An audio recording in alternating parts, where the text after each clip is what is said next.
Huwag kang matulad sa homeowner na ito na nawalan ng 200,000 piso dahil lang sa maling punch list. I-follow mo ako para sa mas marami pang tips para hindi ka maloko sa construction. Alam mo, karamihan sa atin kapag turnover na ng bahay, sobrang excited. Saan ba pipirma? Akin na! Ganyan agad. Pero teka lang. Alam mo ba na isang simpleng checkmark lang sa punch list na yan ang pwedeng maging dahilan para mawala ang warranty mo, ang refund, o yung libreng repair na dapat ay sayo? Ganito kasi ang madalas na nangyayari.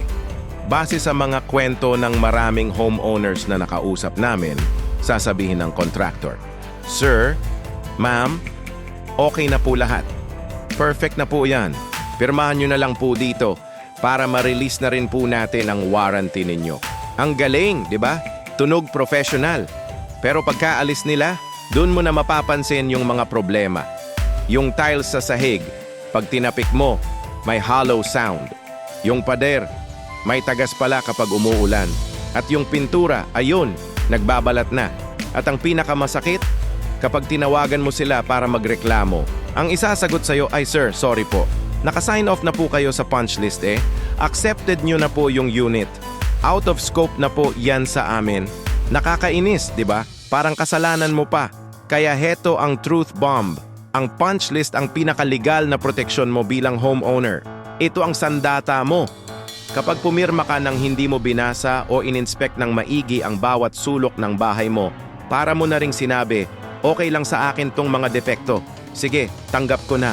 Ang resulta, maraming homeowners ang nawawalan ng 100 hanggang 200,000 piso para sa mga rework na dapat ay sagot ng kontraktor. Sayang ang pera, di ba?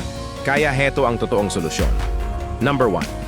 Huwag kang magmadali sa pagpirma ng punch list. Take your time.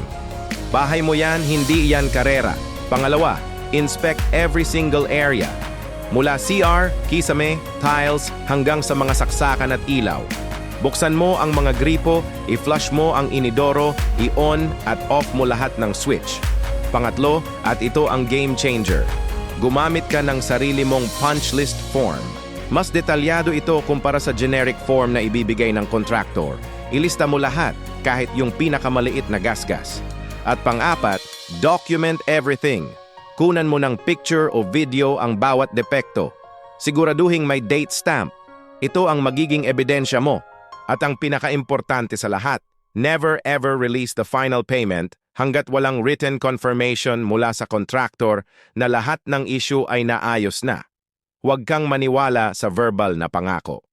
As per our conversation, ay hindi uubra. Kailangan black and white. Tandaan mo to, bahay mo yan, hindi yan dapat minamadali. Isang maling pirma lang, libo-libo ang pwedeng mawala sa'yo.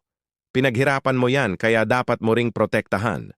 Kung gusto mong matutunan kung paano mo masisiguradong protektado ang investment mo sa bahay, i-follow mo ang Build Smart Global. Mag-subscribe ka na sa aming channel para hindi mo ma-miss ang mga susunod naming tips. Salamat sa panonood at see you sa next video.